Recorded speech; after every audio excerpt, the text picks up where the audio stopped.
Good afternoon. Welcome to Teachers College for those who are visiting, and it's a great opportunity for us to come together as a community to talk about things that we value and to learn together. Special thanks to Yumi for co-sponsoring the event, and special thanks to our doc students, Christina Villarreal and Jenny Mitnick, for their enthusiasm and dedication in making this event possible. And of course, a very special and humble thanks to our honored guest, Ms. Karen Korematsu, for making the long trek east, for bringing the son with her to share her family experience along with curriculum materials to support further learning about these critical events. Opportunities like this help us to remember what we are all joined together to do, to educate about a shared past that moves towards engagement in the name of justice. These events matter, of course, for the light that they shine on the particulars of an historical event and a time, but too as they represent what is meaningful to us broadly today. The story matters because it will be reflected upon by a daughter who experienced, in the light of her father, a compelling link to the past that is not really past. Japanese internment matters because it tells a paradoxical story of a nation at war under the banner of four freedoms, but riven by insecurity that led to a legal yet deeply immoral act, an act that foreshadows a letter to be penned in a Birmingham prison by a certain reverend from Atlanta. This story matters because it illustrates the long shadow of racism in our history. As we note, there were no substantial efforts to dispossess, relocate, and encamp Germans and Italians while the U.S. was at war with their countries of origin. And this story matters because it reminds us of the many injustices of our time while calling us to see and to act in the current moment in light of this past. But you're here, so I don't need to tell you why it matters. You've come, and you didn't come to hear me speak. And so with that, I will introduce my colleague and friend, Professor Morell. All right, well, good afternoon. All right, I can hear you out there. And a special shout out to high school students that are coming. Thank you for being here in the space. From Sims High School, is that at Sims in the Bronx? All right, thank you, representing the Boogie Town. So it is a pleasure to be here and to welcome you and thank you for coming on behalf of the Institute for Urban and Minority Education. We call YUMI. My name is Ernest Morell. I'm the director of that institute. I want to tell you a little bit about who we are as a way of saying what brings us to this stage in this event. So we are a 40-year-old institution. And we have been focused on research and advocacy for change going back to the early 1970s and looking at the stories that were told about communities and thinking about how those stories might be different if they were told with communities and by communities. Because when people are able to tell their own stories, a different kind of story emerges. And we realize that is not only the case colloquially, it's also the case in research. So when you tell different kinds of stories, you get different kinds of answers to what's going on in society. So that became very important for us. And also the research in the Institute is very focused on agency, resistance, and possibility in the face of overwhelming odds. So part of our theory of change, how do you change the world if all these things are going on? Well, one of the things that is very important is that you must honor voice and you must promote voice. You must promote the distribution of a different kind of knowledge, a knowledge that we call praxis, or a knowledge that is resistance and changing, speaking the truth to power. We try to do that in a number of ways at the Institute. We write books, we publish articles, we present at conferences, those sorts of things, but we feel that's not enough just to communicate using our voice in the academic community. We do a lot of speaking in connection with larger communities using media and events such as this. So we have colloquia, dialogues, and lectures such as this one because we feel it's really important to kind of bring these ideas. Reading about the experiences of Fred Korematsu is not the same as listening to his daughter tell that story. So one of the things that we think is very important is to have this kind of dialogue, this kind of interaction, because we feel like that's where praxis happens. The high school students in here, you will not be the same after experiencing this conversation. So I thought, and just adding to what Bill said, what are two important things that we can learn from this lecture and this story? One, it is a story of perseverance, it is a story of possibility, and it is a story of praxis. Right? That no matter what happens to you in life, you can speak back to that. And so that's an important part of the story to take away because we can think sometimes our situation is such that nothing can be done about it.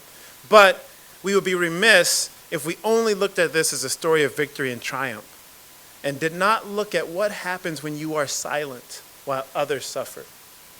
Because this is also a story about silence being acquiescence and silence being complicity to injustice. And we can look back in the past and say, if I lived in 1942 and this happened, this is what I would have done. But we have these same injustices in our society now. Right? So we can either participate in them, and being silent about injustice is participating in injustice. Or we can learn from this example and figure out how do we pay forward what Fred and Karen Korematsu are sharing from their collective stories, because that's what matters. So I know that you're here because you are the kind of people who want to pay it forward and speak the truth to power. And I thank you for being here, and I especially thank our guest, Karen Korematsu, for being here. It's very, very wonderful and so beautiful to see young people in the audience. I'm deeply humbled and honored to bring this amazing woman warrior to the stage. The building in this photograph holds a special place in both mine and Karen's heart. I spent the past decade of my life teaching and learning with the beautiful youth of East Oakland, California, at Elmhurst Middle School and its feeder high school, Castlemont High, which also happens to be the middle and high schools where Fred Korematsu attended and first learned about his rights as an American citizen in his U.S. history class, like the juniors we have in the audience. My heart and soul is deeply embedded in the walls of this building behind me and reminds me, and hopefully all of us, that the story that Karen is here to share with us today truly begins, ends, and continues in the context of our classrooms. Our work and purpose is to develop a stronger sense of our respective past so that we may better contextualize our present conditions and positively influence the direction of the future, the young people that we are here to serve. Karen Korematsu has worked relentlessly in pursuit of this end. In addition to speaking in schools and universities across the country about her father's experience with Japanese American internment, Karen is also the executive director of the Fred T. Korematsu Institute and a board member for the Asian American Justice Center in Washington, D.C. Let us give her a warm New York City welcome. It's a pleasure to be here with you, and thank you to Columbia University Teachers College and Ayumi for inviting me here today. I always love to speak to teachers as well as students, so yay, I'm so glad that you're here, and thank you to your teacher for bringing you, because really, you know, you're my inspiration. You know, my father believed in education, and he wanted the next generation in particular to know about the lessons of history so that we don't repeat them. We come very close at times, and we need to share with you what's happened in the past, so in the future, when you're confronted with issues, especially regarding national security and racial profiling and immigration, that you can make the right choices.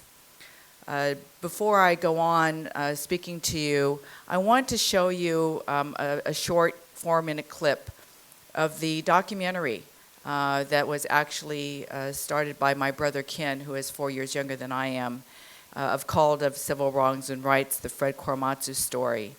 And right now we're just showing the trailer. For the teachers, the great thing is that you will have the 24-minute version of this documentary in your teaching kits that we send out to teachers for free all over the United States and now even around the world.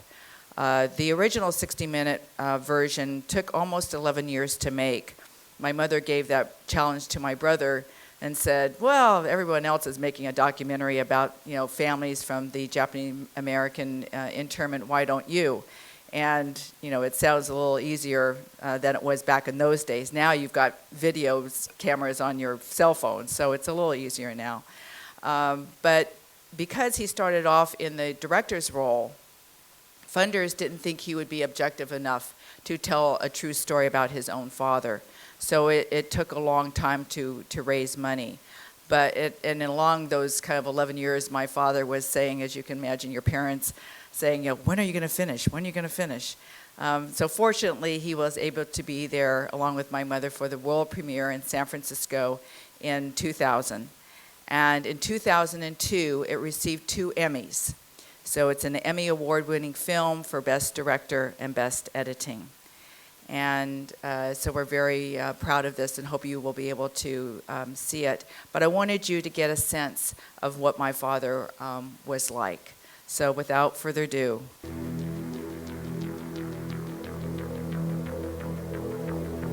We expect the worst to happen, and it did. Curfew notices were posted on the telephone poles. And then after that, about a week or so, the notice for the evacuation. I didn't think that the government would go as far as to include American citizens to be interned without a hearing. And then later on, they changed my draft card to 4C, which is enemy alien. In those days, if you're an Asian, people automatically think you don't belong in this country.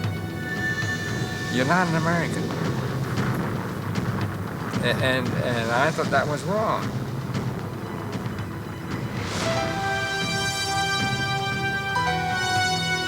After I was arrested, and I went there and I lied on the cot and I said, gee, jail was a lot better than this. In 1942, an ordinary American took an extraordinary stand.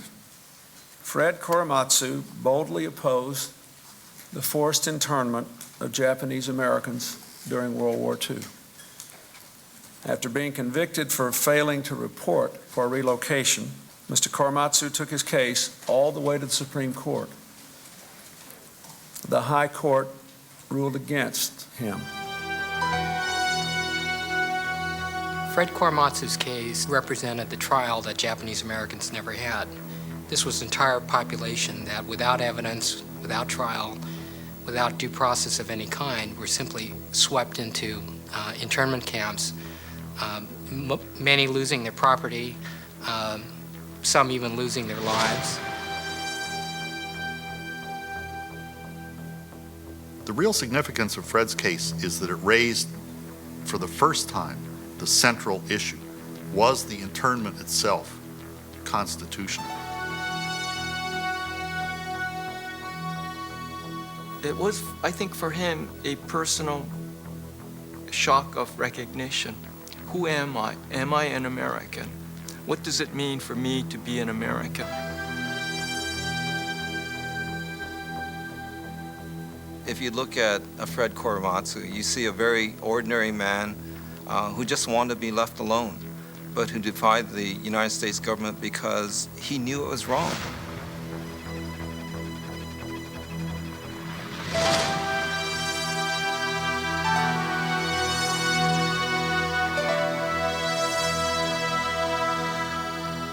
Some names of ordinary citizens stand for millions of souls.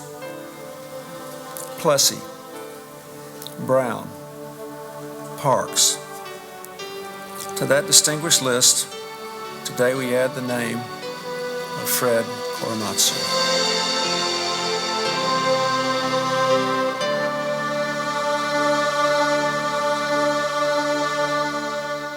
I hope you get to see the film in its entirety someday. Before we go on, I'd like to know from all of you how much you do know about the Japanese American internment. So with a show of hands, I'm going to give you a little quiz. Even though you got out of school today, still got a test. Okay, first question, and you can shout it out. What happened on December 7th, 1941? Yes? Excellent. What is Executive Order 9066? Yes? Excellent. Yes. Okay.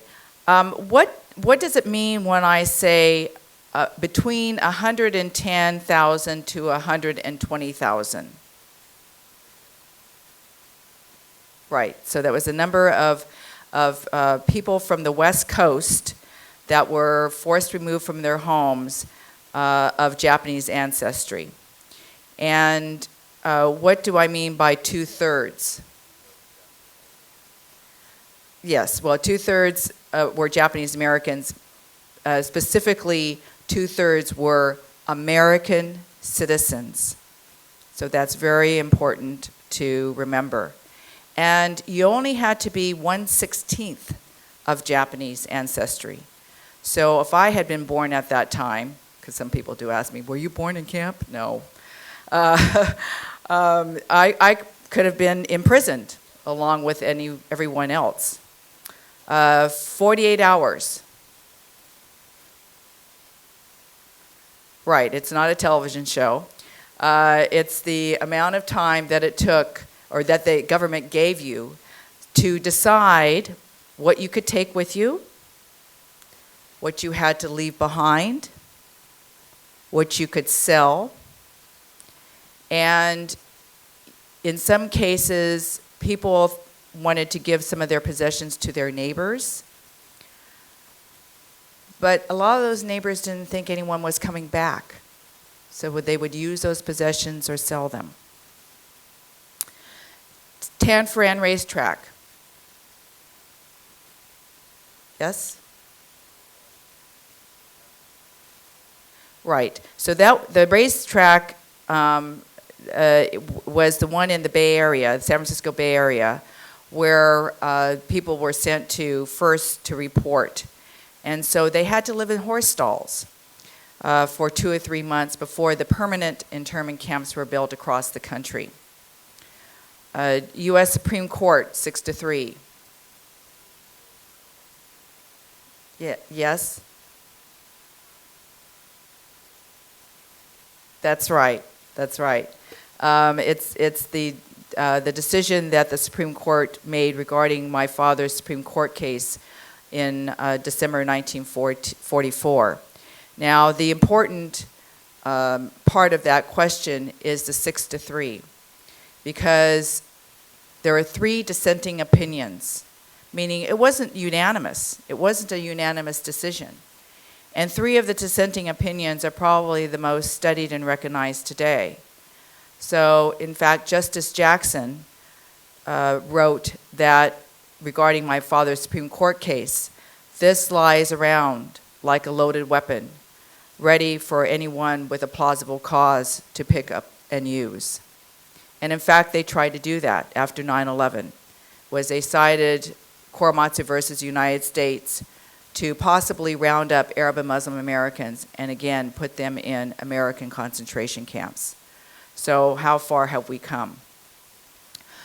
Peter Irons, who knows who Peter Irons is, and the Charles Fahey letter. Yes?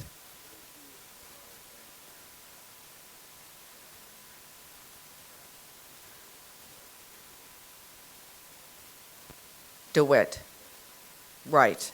So General DeWitt, who was really instrumental in pushing for the executive order, knew the evidence that there really wasn't any reason for the Japanese and Japanese Americans to be incarcerated en masse. Professor Peter Irons, who I think you saw in the clip, was the attorney and professor and researcher who found the evidence in Washington, D.C. that proved that there was no military necessity. So in other words, the Charles Fahey letter, because he was the Solicitor General at the time for the Department of Justice, basically it was what we call the smoking gun that Professor Peter Irons found. That was the basis in which my father's Supreme Court case was reopened in 1983. So what happened on September 23rd, 2010? Well, you're a long ways from California. That's when Governor Schwarzenegger signed the legislative bill that established Fred Korematsu Day of Civil Liberties in the Constitution for the state of California in perpetuity. So, but unfortunately, you don't have the day off, but I'm pushing for that on a federal level. Now, that cute little boy is my daddy. When he was about 4 years old. And look at the expression on his face. What do you think he's thinking?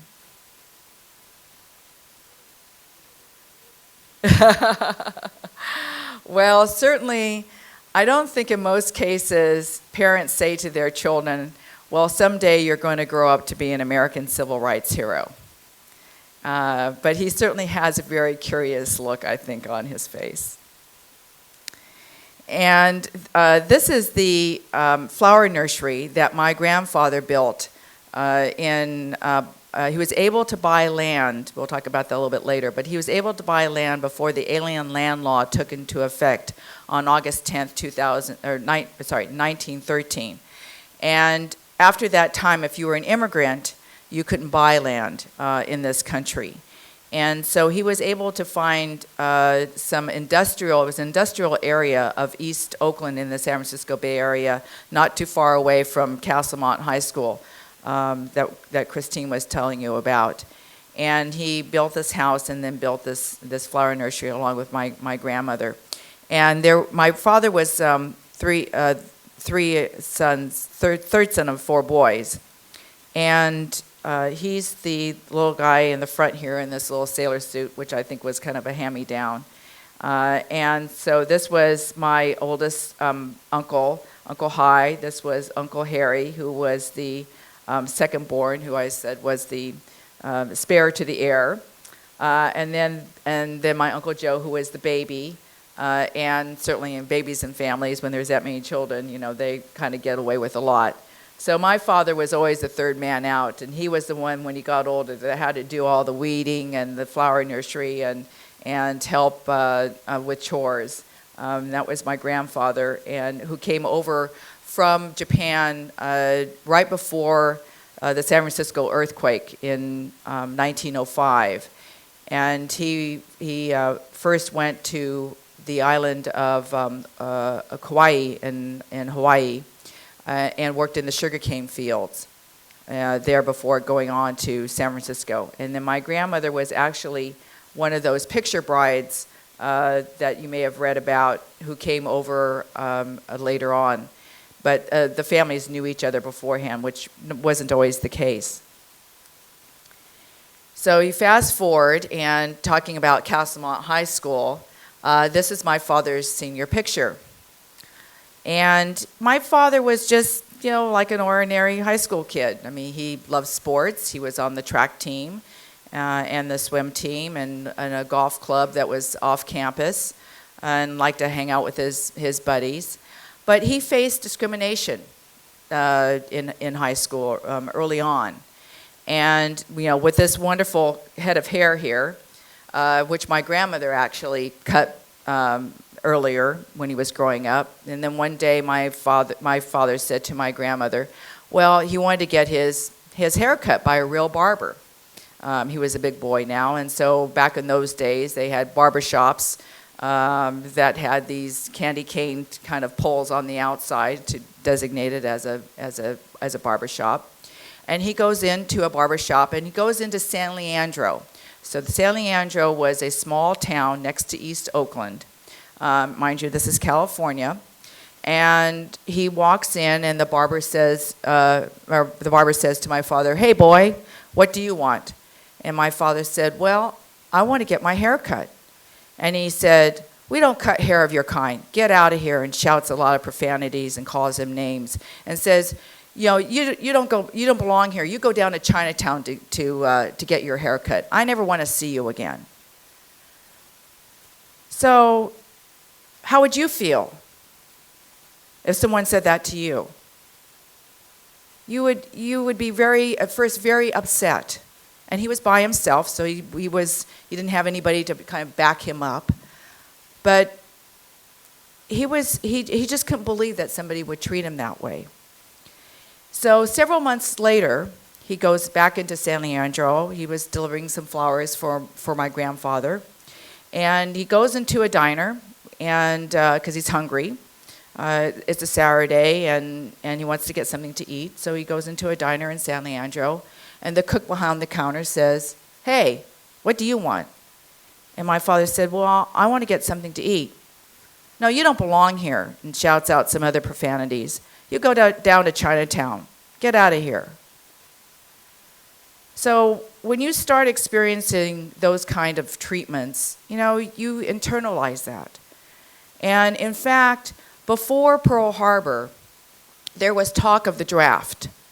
The government really knew that there was going to be something up, possibly they would be getting into the war. And so my father was friends. He had a lot of Caucasian buddies. So they would play cards on a Friday night, and one Friday night they're sitting around this table and they were talking about the draft, and they decided, well, if they wanted to stay together, so if they enlisted together, they could stay together. That was kind of their plan. So they decided to go down to the post office, and back in those days, that's how you enlisted into the military service. There was rows of 6-foot tables of Army, Navy. Then they decided to go over to the National Guard first, and they're at this table, and the officer is giving out applications to his 3 buddies, who are Caucasian, and my father says, "Well, I want an application too," and the officer asks, "Well, what's your name?" And he said, "Korematsu." He said, "Well, you're Japanese," and he said, "Well, yeah." He said, "Well, I can't give you an application." And so his buddies go, "Come on, Fred, we'll go down to the Coast Guard, see if we can get applications there." So again, they go down to see the Coast Guard officer, and the Coast Guard is giving the other guys application. And my father said, "Well, I want one too." And the officer says, "Well, we have orders not to give anyone who is Japanese an application." And my father said, "But I'm an American. I want to serve my country." So he wanted to serve his country, and he couldn't even do it, just because he was kind of being associated with what was going on in the world. Now, that's not very American, in my opinion. So this is a few years later, when he was about 21 years old. And I want you to remember this photograph, because I'll tell you more about it at the end of my talk. So here again, this is my father with his family in the flower nursery. And what they would do is, maybe the Japanese families, they would take photographs of their families and their businesses every couple of years, and they would send them back to Japan to show how well that their businesses were doing and their children were growing. But all those years, from the time that you could see when my father was a child to this time, my grandparents put a lot of work into this business, and so they really took pride in really giving back to the community. Now, we know what this picture is because you're old enough to know, but I always hated this picture. And around this time of the year, around December 7th, no matter what year it was, especially when I was in elementary school, and I grew up in the San Francisco Bay Area. I was born in Oakland and went to schools in another little town called San Lorenzo. And there was a lot of military families that had settled there. This was after the war. But about this time, teachers would be showing this picture. Now, they would be showing this picture in reference to what happened at that time without any other kind of discussion. So for those teachers in the audience, it's good to kind of saying, well, yes, what happened here, but how did it impact the U.S.? And what happened here in this country? Because at that time, when I was in elementary school, the kids would say, to me, it's your fault for the bombing of Pearl Harbor. You don't belong here, Jap. You go home. Now, I was pretty upset myself, and I didn't know about the treatment my father had had because he never shared that. But I always made up reasons why I didn't want to ride the school bus at this time. And I would say to my mother, fortunately, she had a car, so I would say, I've got to do something at school. I've got to take this with me. Would you take me to school? Until maybe after Christmas, until after kind of the teacher wasn't talking about this anymore. The irony to this story is my younger brother, Ken, who was 4 years younger, had the same type of treatment. And it happened even in middle school as well. But we didn't even share that with each other until both of us had left high school. But it was, you really could call this a form of bullying. And of course, I didn't defend myself at that time, and I didn't know anything about my father's own story. But people had to make a decision after the bombing of Pearl Harbor of what they were going to do. And now people were getting into the war, right? So President Roosevelt declared that America would be officially involved in World War II. And as the U.S. enters World War II and prepares to fight, how are people being treated in this country, especially on the West Coast? And so, you could bring it back now, like after 9/11. And even now, there still isn't racial profiling and our national security issues. And so how do we see people and view them when they look a little different from us? There's certainly other factors that you have to take into consideration. But, we need to know and appreciate our differences so that we're not afraid of them, because that really is the basis of racism and discrimination. But the rhetoric in this country was being built up. The Japanese were clearly being demonized. So people wanted them out of California, out of the West Coast.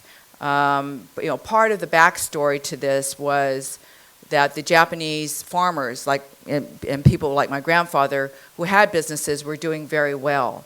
And people were jealous of that, and they wanted to force people away from their farms and from what they were giving back to this country. But this didn't happen just at the time of Pearl Harbor. I mean, our discrimination goes back to as far as the Naturalization Act of 1790, when at that time, people were being prevented from, if you were an immigrant, from becoming an American citizen, and that even included slaves at that time. Then I spoke of the Alien Land Law of 1913, and fortunately, my grandfather was able to buy land by August 10th, when it was finally went into effect. But after that time, people couldn't.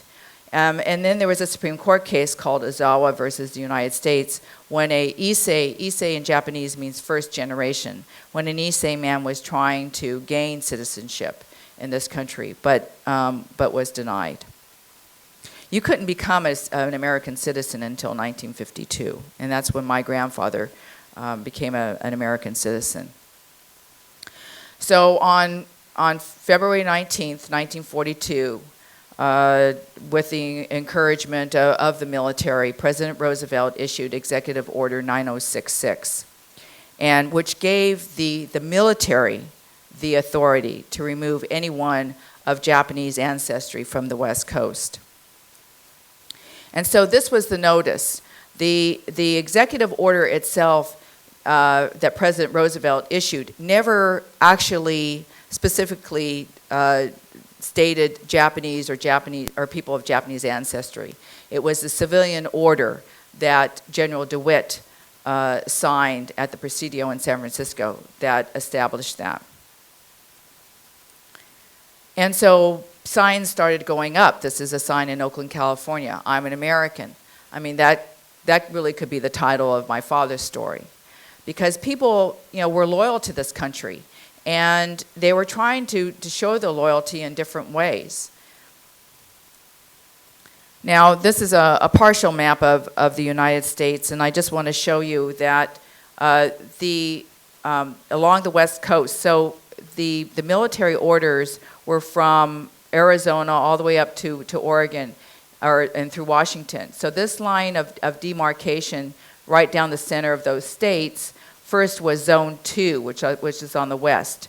Then the military decided that they need to expand that to include totally all of California, because you have Manzanar, which at first was a detention assembly center that became a permanent internment camp, and also Tule Lake, which became a segregation camp as well.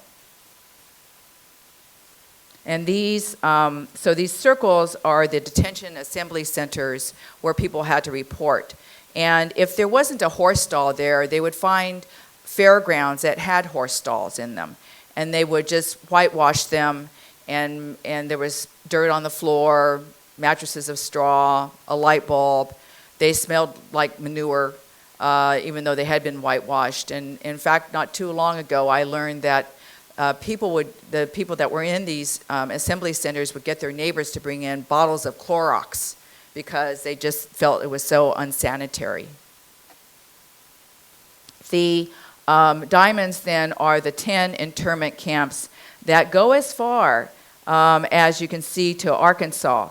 So Roar and Jerome. If you've heard of George Takei of Star Trek fame, well, he was sent to Roar, Arkansas. My father's family ended up from Tanforan here all the way to Topaz, Utah.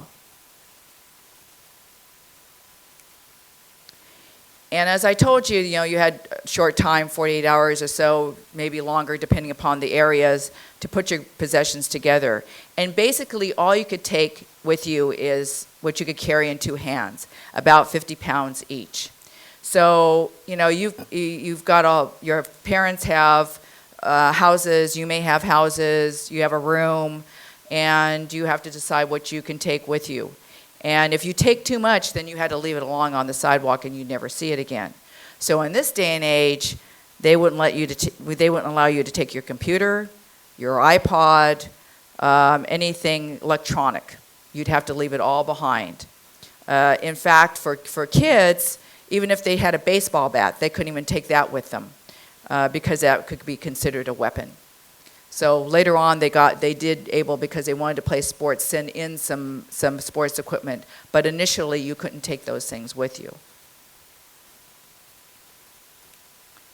And so certainly, these kids don't look very happy. But, you can see that what's happening in this picture. I mean, you've got this is before soft-sided luggage, so these suitcases are certainly bulging. But these kids just look miserable. But, there was kind of light-hearted moments where you see this woman who's kind of laughing. But this woman back over here, though, is the contrast and looks very concerned. So after living in these detention assembly centers for 2, 3, 4 months, then they sent them across to these other permanent internment camps, and they were bused to these train stations. Now, you notice, these people are here. I mean, they look really dangerous, don't they? And you've got this whole line of military that are watching over them. In some cases, I was told, they had these guns and they had bayonets on the end of these guns, and they would prod people, just like cattle. I mean, they just weren't very kind. When you rode across the country, you had to ride in these trains with the shades down. They didn't want anyone to see out, and they didn't want anyone to see in. And so then you ended up in some place like this, out in the middle of nowhere. So the government, what they did was they found mostly Indian reservations, took land away from the Indians, of course, and built these barracks.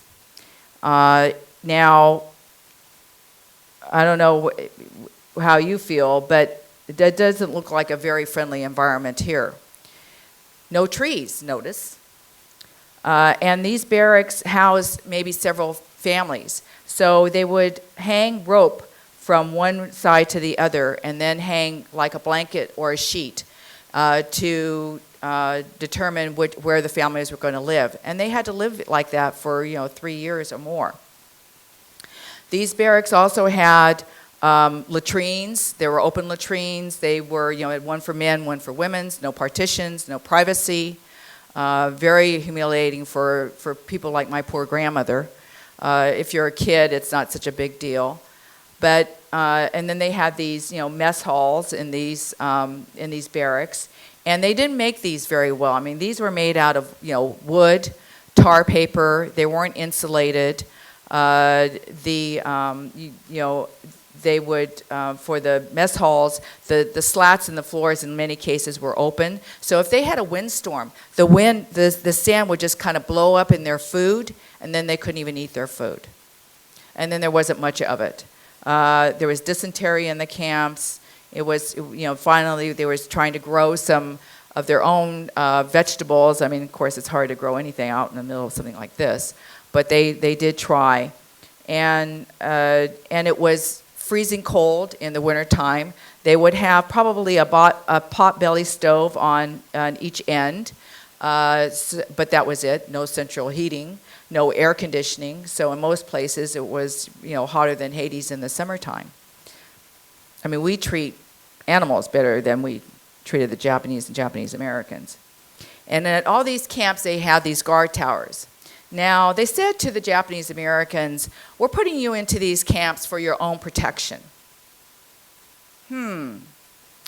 Well, if that's the case, then why are the guns pointed in towards the people and not out as you would if you were going to protect someone? And there was this one man who got too close to this barbed wire. And he was hard of hearing. He was just looking for some driftwood to make a craft out of. And the military officer said, hey, stop, stop. And the guy didn't hear him, and he was shot and killed. So you had these young people, so whether you were a baby or the infirmed or whatever age you were, you lived behind barbed wire.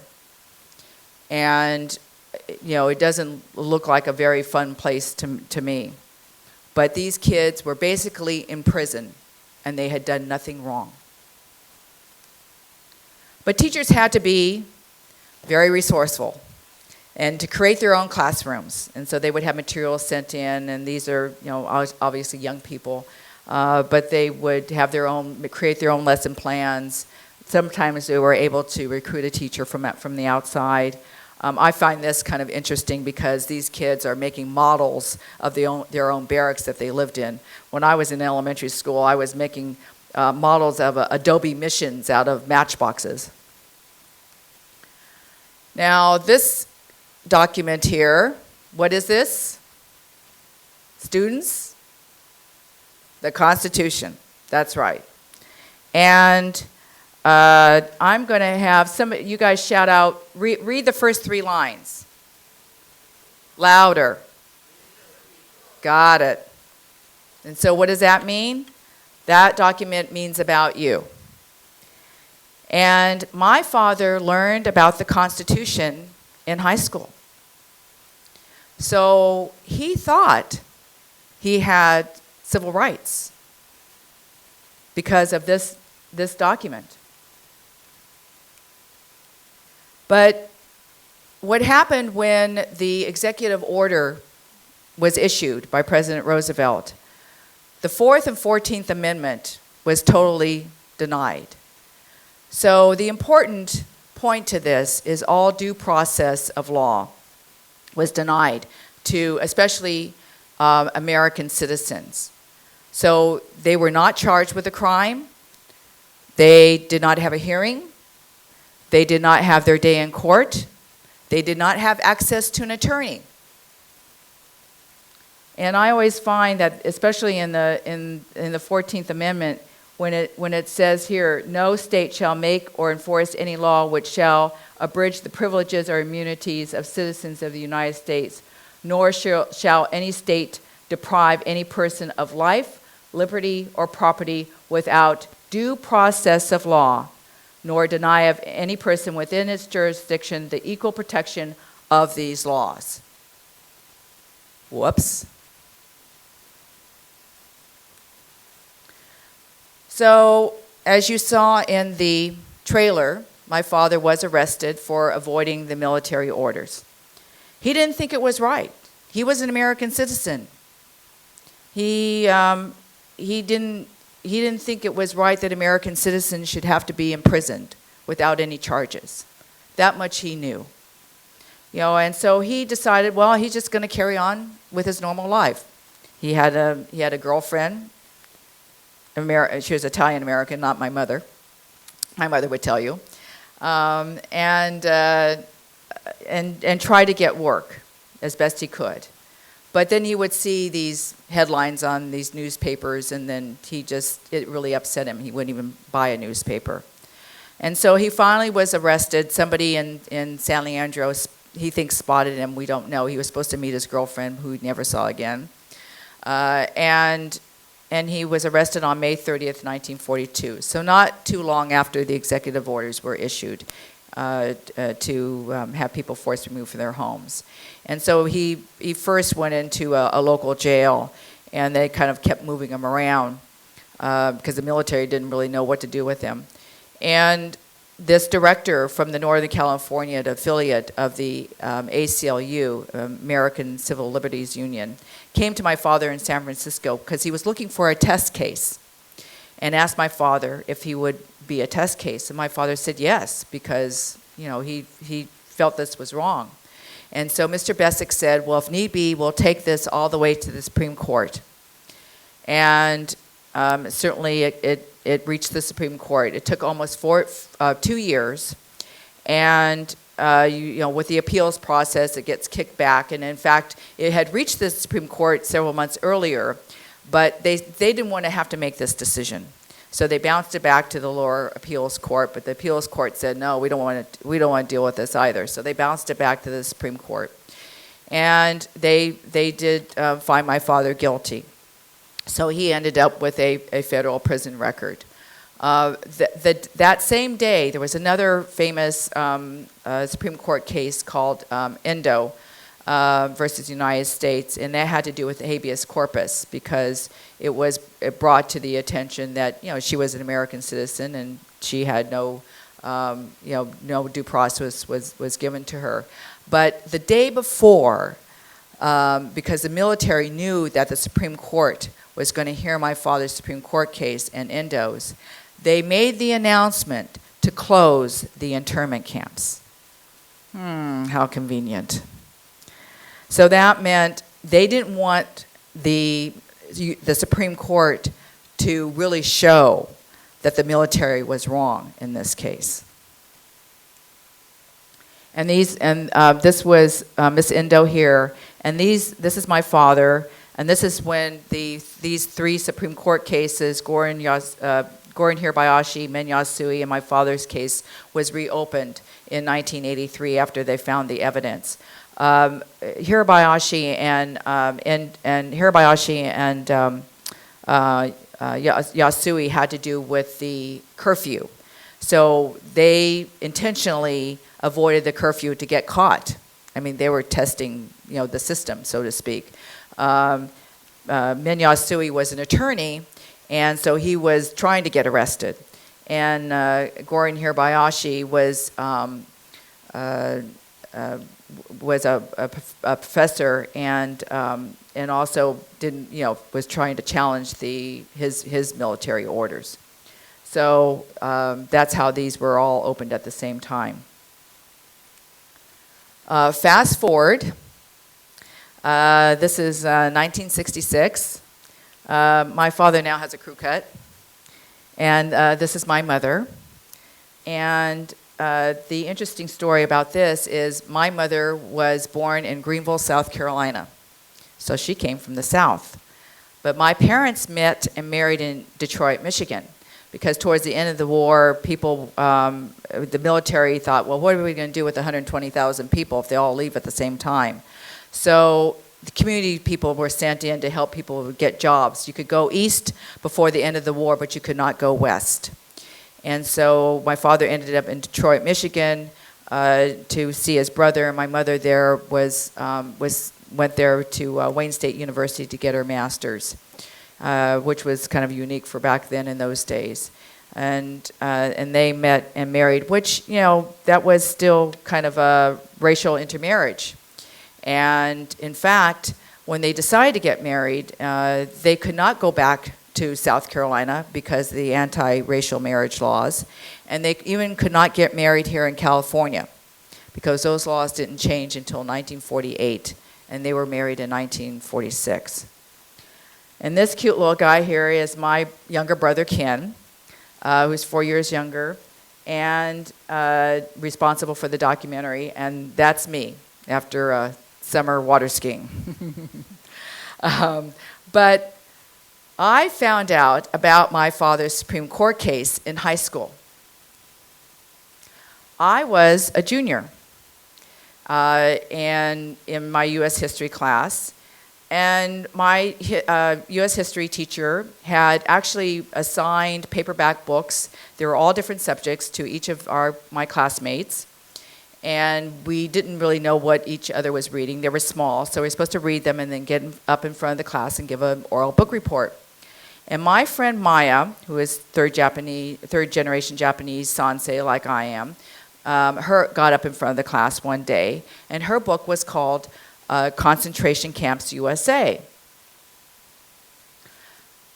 She talks about the Japanese-American internment. Oh, what's that about? I said to myself. I never heard about that before. And then she said there was this one man who resisted the military orders, and it ended up to be a famous Supreme Court case, Korematsu versus the United States. Oh, that's my name. And the only thing I knew was that Korematsu is an unusual Japanese name. It's not common. And so I'm kind of going into shock. I'm, tuning out. And I've got 35 pairs of eyes looking at me, and I'm going, I don't know what this is about. And so after class, I'm thinking, it's some black sheep of the family. Things start racing through your mind. First, I thought it was my father's oldest brother, who didn't turn out to be such a shining light after all.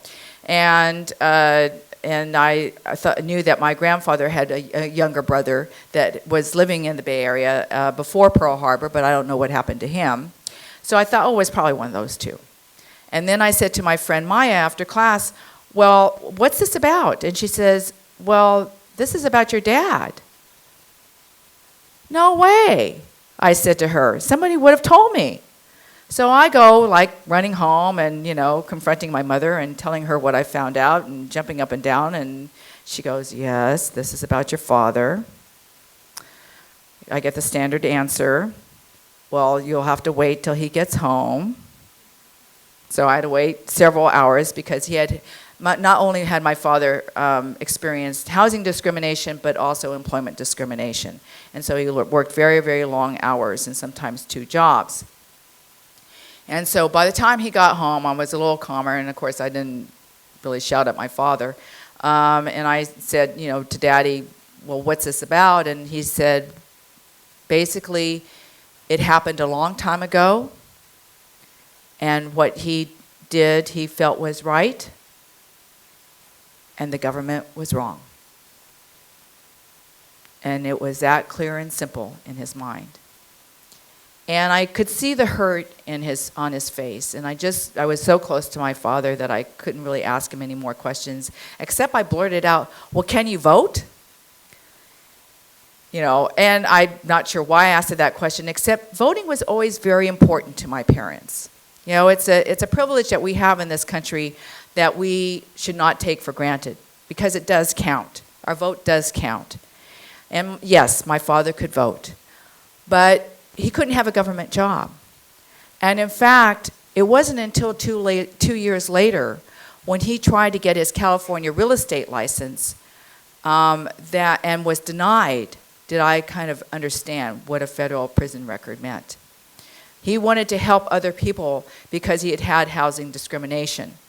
And so he went to the junior college, took the course, passed the test with flying colors, and then you get this form, and at the end of the form it says, have you had a prison record? And because he was totally denied his real estate license. And he was so disappointed and disgusted. The other irony to this story is that my brother found out about my father's Supreme Court case the same way in high school. And my brother said to me, well, why don't you ever say anything?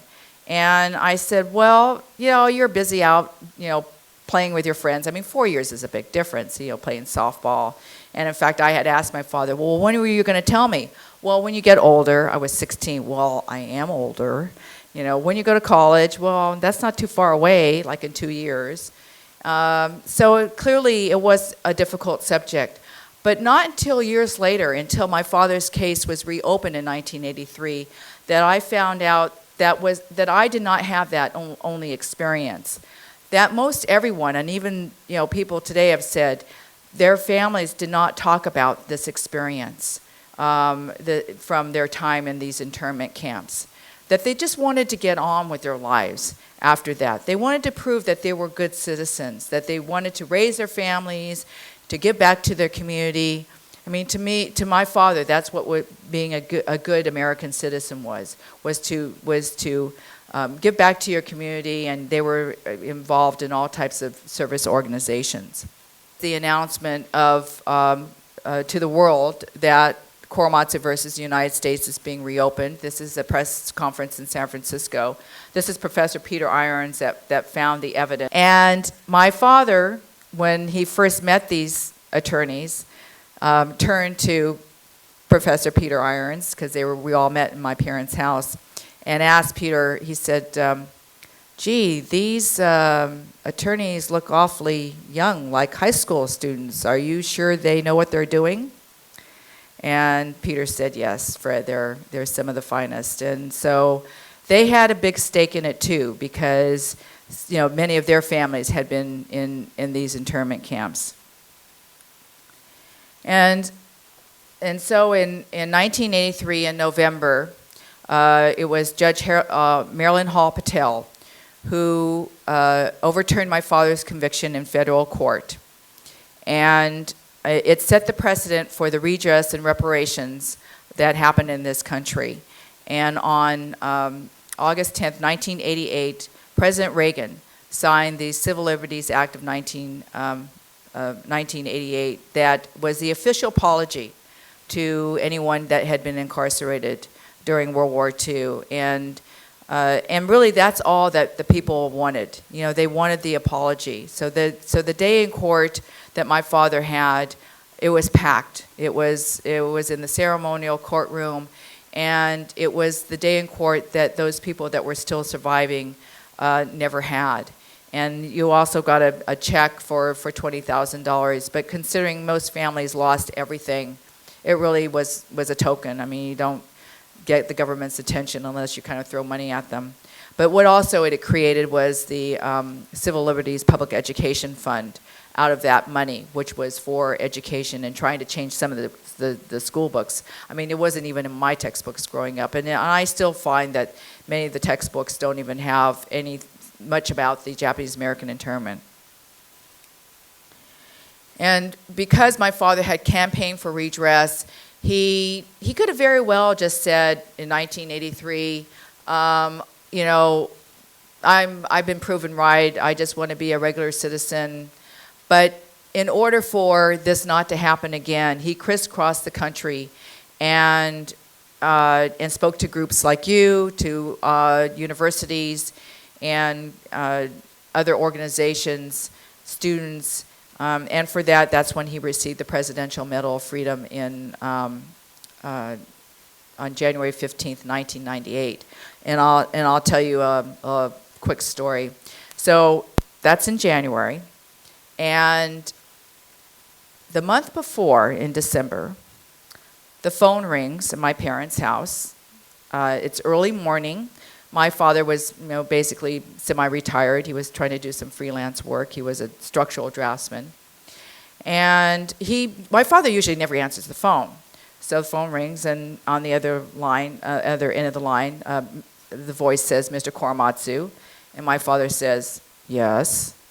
Well, Mr. Korematsu, this is the White House. Okay. Well, Mr. Korematsu, are you well?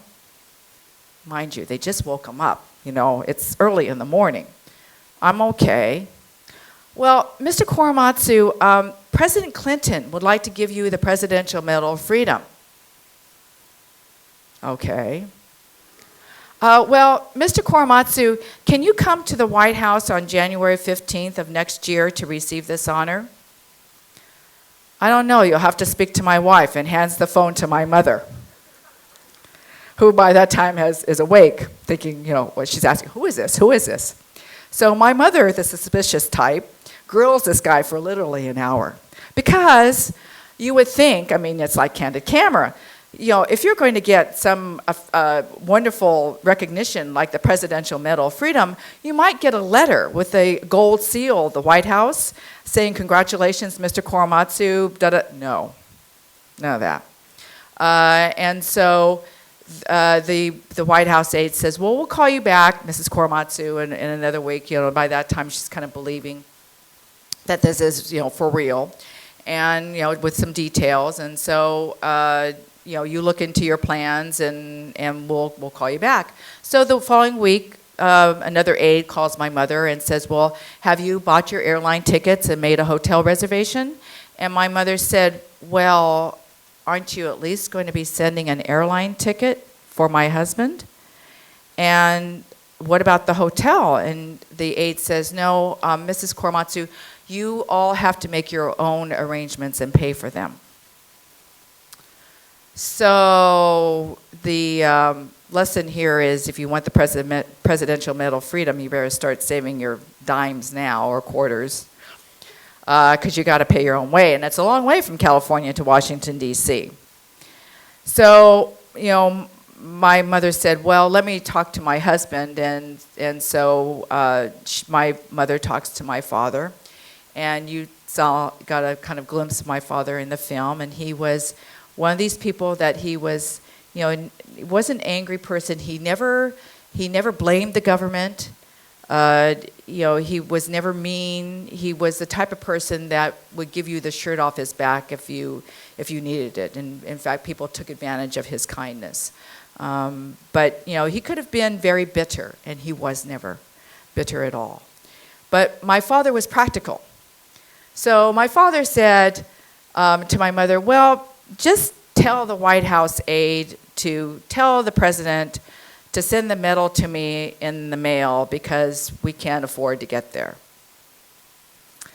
And we're all saying, no, Daddy, we'll find a way, So fortunately, the community at that time had said, we'll raise some money, and they raised money.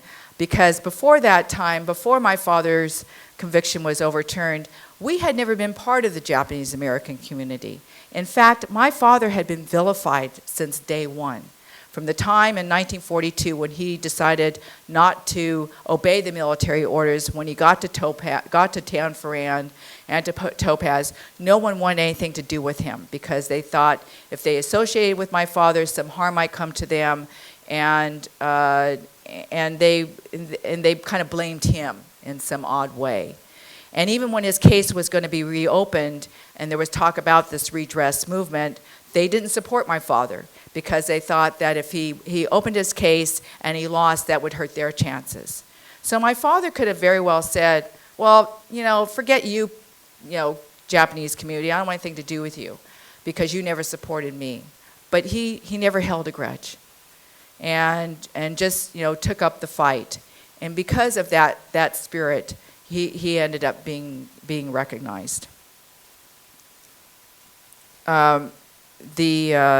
It was truly a wonderful day, and when my father received these kinds of honors, he did so on behalf of all the Japanese Americans that had been incarcerated.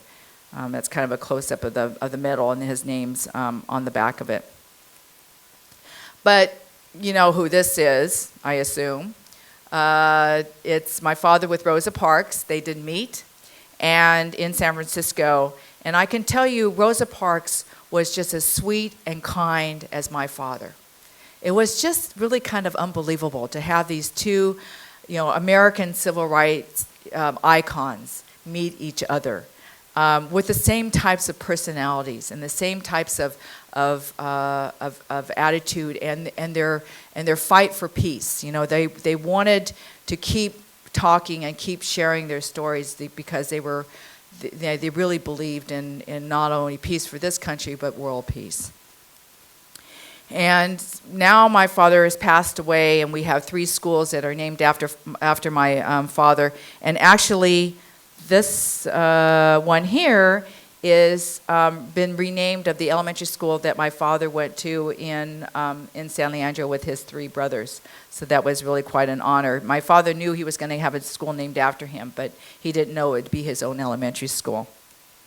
And so this picture, if you ever get to Washington, D.C., has been now donated and dedicated to the National Portrait Gallery. And it's in a permanent exhibit called Struggle for Justice. And my father is the first Asian American to be in this permanent exhibit, along with that picture I told you about of his, along with his 3 brothers and my grandparents when they were older. So it's circa 1940. So now we have, with the Fred Korematsu Day that Governor Schwarzenegger signed into law, we created teaching kits, which many of your teachers here are going to be have signed up to receive. Also, if you know other teachers, all they have to do is go to, well, the website will follow, to the website, and then they can order these kits, because that's how we fundraise, so that teachers have extra materials that they don't usually have the money and the funds to pay for. So I'll just tell you really quickly what's in them. For the teachers here, because this is a teacher's guide, and it's curriculum from K through 12 with lesson plans. So it's age appropriate for elementary, middle school, and high school, with other types of documents in here. And in fact, I was speaking to one of the other professors earlier. There's a loyalty questionnaire in here that people had to fill out after they were in the camps, about 3 months after they were sent there. And question 27 and 28 were of significance, because 27 said, would you serve in the military, especially to the men. So here you are, you're of draft age, and you've been put into prison, all due process has been denied, and now the military wants you to serve in the military, and probably send you to, obviously, places where they felt you were disposable. And so in many cases, those men answered no. Then the question 28 had to do with, well, do you kind of disavow your allegiance to the Emperor of Japan? Well, for people like my grandfather, you've been in prison and put in America, you have no rights, and so now the government that's attached to this country, you don't want us to have anything to do with. And that's where we came from. So they're like out on an island on their own. And so they were known as the No-No Boys. And they were put in that Tule Lake segregation camp in Northern California that I told you about. Also, as I said, there's a DVD in there that has a 24-minute version of the documentary, and some other materials. This is a graphic novel for kind of more 5th to 8th graders, great for special ed. It's a story of a Muslim American little girl who is bullied at school after 9/11 and targeted. And her next door neighbor happens to be this Japanese American woman who's been incarcerated, and says, well, let me tell you the story about Fred Korematsu. And then there's another booklet, especially for high school. It's a booklet called Patriot Acts. It's condensed from the original version of oral histories of people after 9/11, like one of the high school students. She thought she was American, but she was Muslim. And another Muslim girl kind of accused her of being a terrorist bomber. So she was put in prison. She had to wear an ankle bracelet until she could get asylum. And those kinds of atrocities are not uncommon, especially after 9/11. And then I wrote the foreword to the book. And there's also some other support materials for the documentary. And then we have a poster, a Fred Korematsu Day poster, which I've got extra poster here that I can sign. So I'm hoping next January 30th in your schools or here on campus that you'll have some type of event to honor Fred Korematsu Day, because my hope is someday to make it a federal holiday so that you also have it off. But to recognize the story and the significance of what my father gave to this country, not only as an Asian American, which he adds to that of Martin Luther King Jr., Cesar Chavez, and Rosa Parks, but because it has to do with our civil liberties. It's an American story, and it's a human rights story because we've had even interest now worldwide from France, Sri Lanka, Japan, Singapore, Hong Kong, that now want materials to learn about this. And this is the website on the bottom for teachers. But if you don't go away with anything else today, remember this, words of my father. When you see something wrong, don't be afraid to speak up. Thank you. I'm from Sims. My question is, as a little girl, you said you had an experience where you just felt disrespected. How did you cope with that feeling? Did you go home and tell your parents about it? No, that's a good point. I never said anything to my parents. I just kept it inside. And my brother, when he had that same experience, he didn't say anything either. And it really hurt me. I mean, I'm half Japanese and half Caucasian, a mix of Irish and Scottish and who knows what. I never kind of knew, what I was. Now I know there's a term called hapa, which, kind of is a Hawaiian term, means half. And kind of once I knew that, it was great. I mean, I never even felt like I even belonged in the Bay Area. And so, because my parents always, and my grandparents had always set this tone of being, very kind of understanding about discrimination, because my mother also came from the South, so I saw that when I had gone back for visits.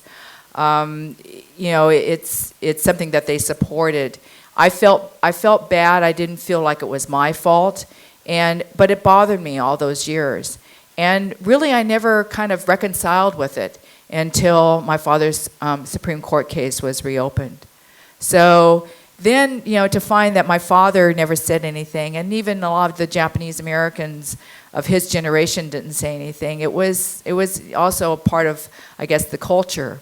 But I did not feel good about that. And in fact, I can say I don't have many friends from I have one or two friends from elementary school and really none from high school that I've continued with. All my friends came later.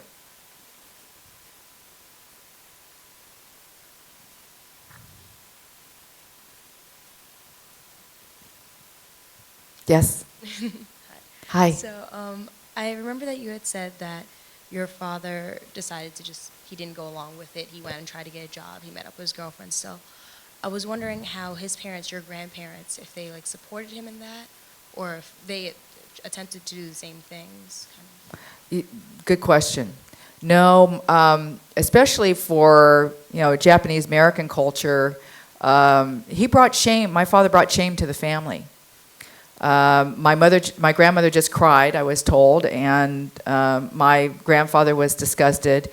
And his three brothers didn't want my father, was not supportive of my father. So they didn't want him to even take his case to the Supreme Court. In fact, they had a meeting at the Tanforan racetrack. So a lot of his generation and older kind of community leaders met under the bleachers of this racetrack.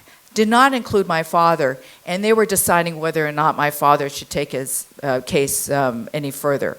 And so my father asked afterwards, well, what did everybody say?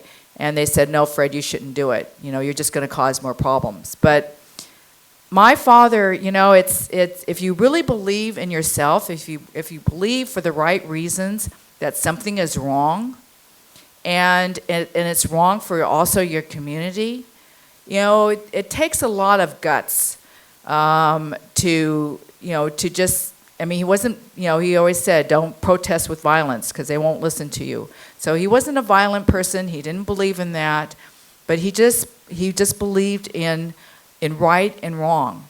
And it was just that clear and simple to him. And he's stuck with that. When the Japanese Americans were moved to the internment camps, I would imagine that like their property, like if you owned a home and you had a mortgage you were paying, that would all sort of default. And so how was that? Was that just divided up by the government? Or was that something that sort of fell into the private sector and there wasn't any recourse to get that Yeah, back? I mean, the banks just took, I mean, fortunately, my grandfather had gone to the bank because he did own the land, and asked, there was another, actually, there was he was another immigrant from, let's see, he was I think it was from Poland. And he was one of the bank managers. And so he understood what was going on. And so he protected my grandparents' property. He said he would rent it out. And so he did. But when they came back, I mean, you know, it was kind of certainly my grandfather was in the minority of those people that got their land back. But the greenhouses were just in rack and ruin. I mean, the glass was all broken, weeds all over the place. I mean, it's even surprising that it was still standing. And the house was all vacant and it had been, you know, really vandalized. But fortunately, there was a boiler room, which is the hot water that runs through the greenhouses, and then a cutting room for the flowers. And that was still standing, you know, basically it was empty, but it was standing. And my grandfather had hidden that photographs from circa 1940, had hidden those up in the rafters. Because a lot of people just burned everything. I mean, especially if it was associated with Japan, they burned the kimonos, they burned pictures of them in Japanese clothes from Japan, even from you know their grandparents back home. So for that even to exist was just really unbelievable. Yeah, but it defaulted either back to the banks and if people just were, if they had a mortgage, they didn't really own it, you know, so the banks, depending, would just take it back, and they never got anything.